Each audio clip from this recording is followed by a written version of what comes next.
खुलुमबाय बड'लेटेस्ट आपडेटआव बयखौबो बरायबाय। नोंथांमोननि थाखाय गोनांथार रादाब लानानै फैदों। अन्नानै भिडिअखौ जोबजासिम नायलां। गिबि रादाबाव दङ बिहाराव सासे सिख्लाया सासे सेंग्राखौ एसिडजों गाग्लोबदों। बिहारनि वैशाली जिल्लायाव मोनसे सोमोनांथाव जाथाय। गावखौ हाबा लायैनि सासे 24 बोसोर बैसोनि सिख्लाया सासे सेंग्राखौ एसिडजों गाग्लोबदों। सिख्लाया एसिडजों गाग्लोबनायाव सेंग्रानि मोखाङा खामो। बे जाथायनि उनाव पुलिसआ दायनिगिरि सिख्लाखौ ग्रेप्तार खालामो। पुलिसजों ग्रेप्तार खालामजानायनि उनाव दायनिगिरि सिख्लाया पुलिसनि सिगाङाव फोरमायो दि बे सेंग्राया आंखौ हाबा लानो नागिराखैमोन, मानोना बे सेंग्रानि नखरा बे सेंग्रानि हाबाखौ गुबुन सिख्लाजों थिग खालामदोंमोन होनना। चिरां जिल्लानि बिजनीआव गिख्रंथाव खास्रि-बिस्रि बुथारनाय जाथाय।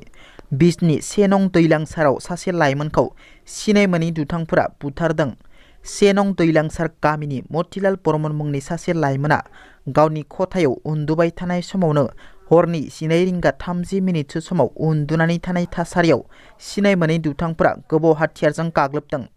गोबौ हाथियारजों गाग्लोबनायाव जखम जानाय लाइमोन मतिलाल बर्मनखौ गोब्राब हालतआव बङाइगावनि लवार आसाम हस्पिटालाव थिसननाय जादोंमोनब्लाबो डक्टरा थैबाय होननानै फोसावो।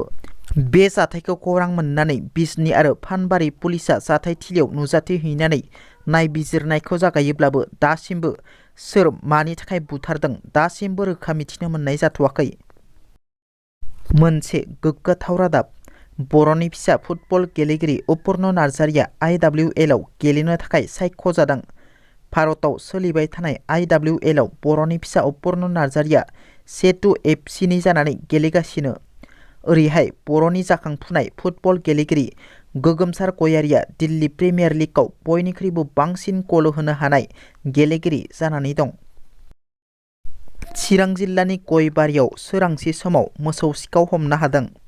चिरां जिल्लानि गयबारियाव सोरांसि 3 रिंगासो समाव सानै मोसौ सिखाव हमनो हादों। मिथिनो मोननाय बादिब्ला सिखावा साब्रैमोन।